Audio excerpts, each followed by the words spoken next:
Alhamdulillah sampai juga aku punya mesin apa ni? Mesin trim pokok. So nampak kat belakang aku ni, pokok merah-merah ni apa semua sekali ni kan. Okay, so ini adalah mesin untuk kasih dia handsome. Macam mana rupa mesin ni? Macam ni lah rupa mesin dia ni. Harga dia tak mahal tau. Sungguh aku cakap korang. So harga dia tak silap aku tak sampai 100. Kau pergi tengok dekat ni. Yang ini jenis bateri So dia ada yang jenis wire, dia ada yang jenis minyak, ada juga yang jenis bateri. So aku pilih yang jenis bateri sebab aku dah ada yang current. Cuma masalahnya kalau guna yang current ni, nak kena tarik extension lah apalah semua leceh. So aku beli yang bateri satu. So bila korang beli, korang akan dapat macam ni Bateri yang ini aku pilih 2. So dia ada dia punya charger dia. Ini dia punya handle dia, dia punya glove, dia punya minyak, dia semua ada. Semua ada lengkap. Okay. So kita nak try dulu mesin trim ni. Okay, macam mana cara nak handle dia ni? Senang saja ini. Kita pasang kat sini. Okay, kita pasangkan dia punya, apa cakap, dia punya safety dia dulu ni. Ni dia punya lock dia ni. Sebab kalau tak pasang ni nanti, kita tak boleh nak handle dia dengan mudah. Okay, dah.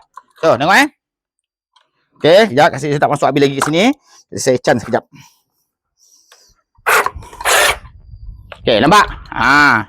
Tak masuk lagi lah sini. Nak kena skrukan dulu lah ni. Saya kasih saya chance skrukan dulu ni. Sekejap. Okay.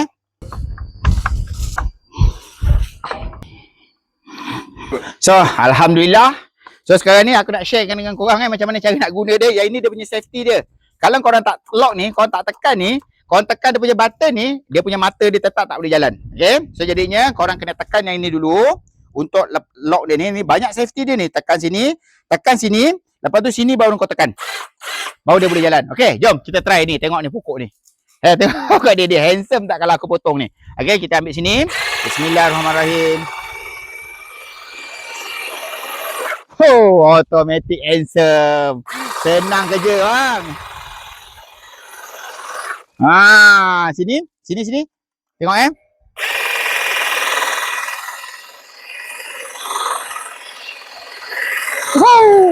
Ini kasih aku barulah semangat nak kerja kan.